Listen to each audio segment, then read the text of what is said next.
Magandang araw mga ka-tracker, welcome sa ating YouTube channel vlog. For this video, ipakita ko lang sa inyo itong unit na ginagawa po namin para magkaroon po kayo ng idea and reference. So ganito. Medyo maliit lang yung winch niya. So ito yung panggagayahan namin na model. So ito na yung unit. Ito naman ay parehong unit lang. So ayan, meron kaming ginagawa dito for electric cooperative to ang may-ari. Puso FI 6-wheeler 8 stud po yan, oh. Brand new unit. Ayan, oh, pogi na rin yung mga bagong puso ngayon, oh. Ayan, pogi, oh. Ang gaganda. Solid. Brand new po ito, eh. So ginagawan po namin ng body, and then install kami ng brand new boom crane. Ipakita ko sa inyo. At ito yung kakaiba. Special body siya dahil ayan, merong passenger cabin na ginagawa dito. Ayan, no.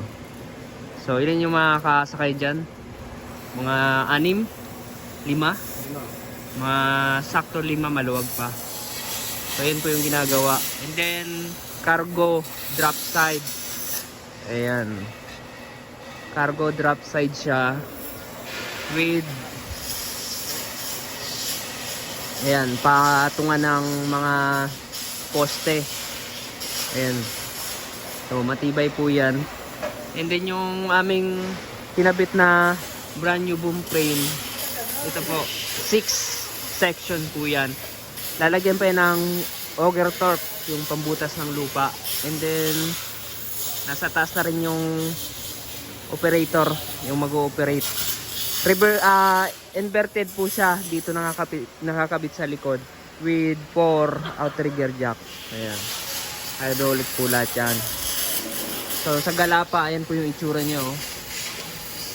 Makapal po yung kinabit po namin na Galapa dyan, pati yung loob. Baby chassis, reinforced din po yan. Doble yung reinforcement po namin yan para matibay. Ayan, oh. So, hindi pa tapos, under fabrication pa. Ito yung likod, oh. Ayan, diba? Sa mga naghahanap po ng brand new boom crane, ay mga iba't ibang klase po kami na boom crane. Ayan. So dito lang po kami sa Barangay Mambugdos, Bacoor, Cavite ang naggagawa ng mga body fabrication ng truck. So yun, and then nag-i-install ng mga boom crane. So 5 tonners po ito. Medyo maliit lang, 5 tonners para dito sa Puso FI na kasing laki ng fighter. Ayan, 8 stud na rin, malalaki na rin yung gulong nito. Ayan, and then dagdag mulya na rin yan. Dinagdagan namin para talagang ayan, kayang-kaya niya yung nakapatong na boom crane. So hintayin lang natin matapos, ipakita ko sa inyo yung final output nito para po magkaroon kayo ng idea sa mga ginagawa namin dito. Baka magustuhan nyo, dito kayo magpagawa. Ayan, o. Ang ganda to pag natapos. Ipakita ko sa inyo. Ayan, shoutout sa mga gumagawa dyan kay Boss Felicito. Ayan, at sa mga tauhan niya. Alright, so yun, diba? Napakaganda po niyan. All steel na po yung body natin. All steel po yan. Pinatibay para kayang-kaya yung mabibigat na kargahan. At talagang magpapunction ng maayos. So yun, kung nagustuhan nyo to, paki-like, share at mag-subscribe na sa ating YouTube channel. And then paki-follow na rin yung ating FB page sa mahilig mag-Facebook dyan.